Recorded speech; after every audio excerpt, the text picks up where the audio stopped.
The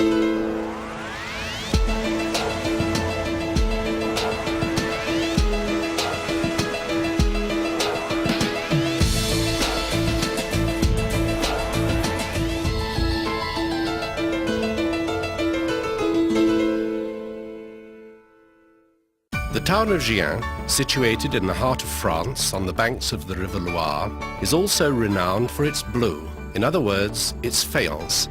It was in 1821 that an Englishman, Thomas Hall, bought the buildings on the banks of the Royal River and established the first factory in Gien.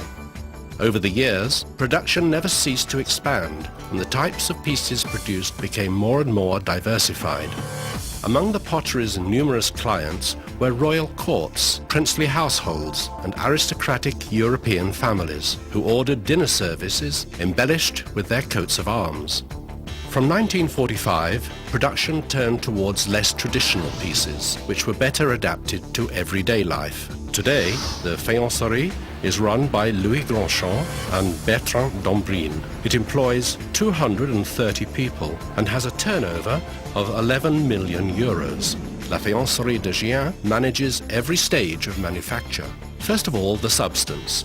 It is a mixture of clay, kaolin and ground sand, which is thinned with water, filtered, kneaded, and then pressed. Then, depending on its use, the clay either has the air removed from it or it is liquefied. The former for moulding for the manufacture of flat forms, such as plates,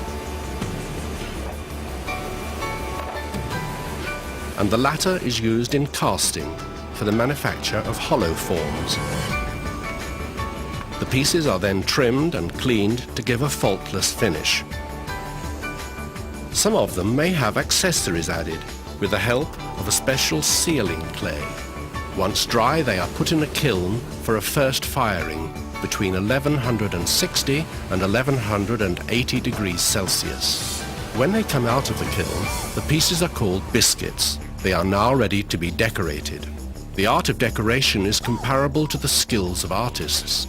Different techniques are used: hand printing,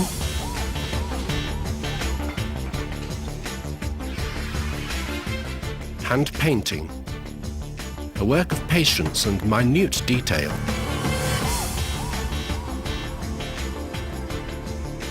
or transfers for contemporary pieces already enameled. The pieces are then passed through an impressive tunnel kiln at 1080 degrees Celsius. This firing enables the design to fuse with the clay.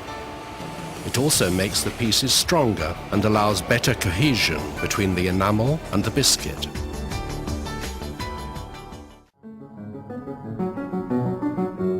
For centuries, Gien Faience has been appreciated for its distinctive personality, for the richness of its colors and the fineness and variety of its shapes. Gien Faience is an upmarket product. Why is that so? Because it is partly handmade, according to traditions of craftsmanship, and because each piece is unique. Gien Faience, therefore, bears distinctive characteristics, different nuances in its colors, minute differences in its designs and its shapes, all contribute to its charm. Faience is a porous substance which allows liquids, such as water, to penetrate. It also reacts to differences in temperature by expanding or contracting. It is therefore important to respect a few rules when using and cleaning it in order not to damage it. It can be used in a microwave for reheating food, but microwave cooking or defrosting should be avoided. It should never be used in a traditional oven or on a hob. Gien Faience can be washed in a dishwasher regularly. However, it is better not to leave it in soak or to wait too long before washing it.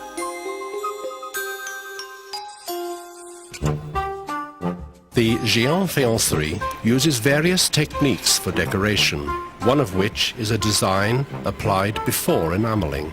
The enamel must therefore be perfectly transparent, so as to allow all the different shades of colors to appear.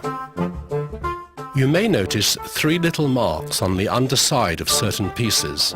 They are marks left in the enamel after firing. Explanation: flat pieces are laid onto 3 spikes during the firing, which permits enameling over the entire surface. This is the guarantee of long life and hygiene for our faience. Yet another distinctive feature is that the base of hollow pieces is not enameled. Because of their shapes, cups, jugs and bowls cannot be stacked on spikes during firing. Their bases are therefore left unenameled so that they shouldn't stick to the oven. They are, however, treated in such a way that they will remain non-porous and hygienic.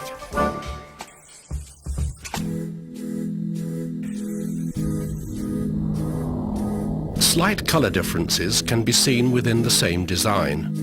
In order to have a range of colors as wide as possible and as best suited to our faience, the tints are made in our own laboratories. How is this achieved? For printed designs, we use 2 different techniques. A dish cannot be decorated in the same way as a cup because they have different shapes. Hollow pieces are hand-printed, whereas flat pieces are printed by machine. Because the tints are applied by hand and are chosen according to subtle criteria, every piece is unique. The characteristics of each color also vary according to the temperature and humidity. The amount of tint applied may therefore vary, and this in turn produces subtle nuances. Whatever technique of decoration is used, whether it be painting, printing or transfers, the operation is done by hand.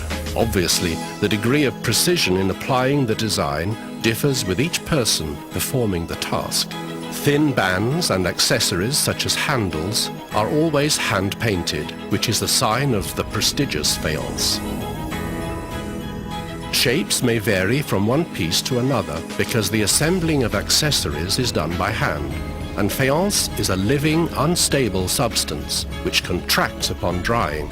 On average, a piece loses 1 centimeter during the process. Drying must therefore be uniform.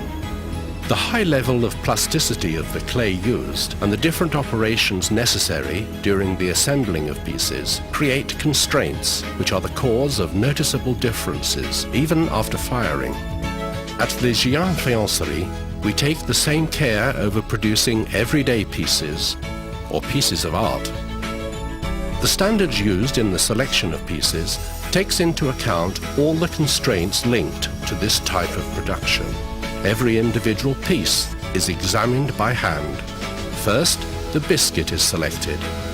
Then 2 more selections take place after the enameling and decoration. Gien Faïence guarantees the best possible compromise between the beauty of the product and the techniques of craftsmanship used in manufacturing.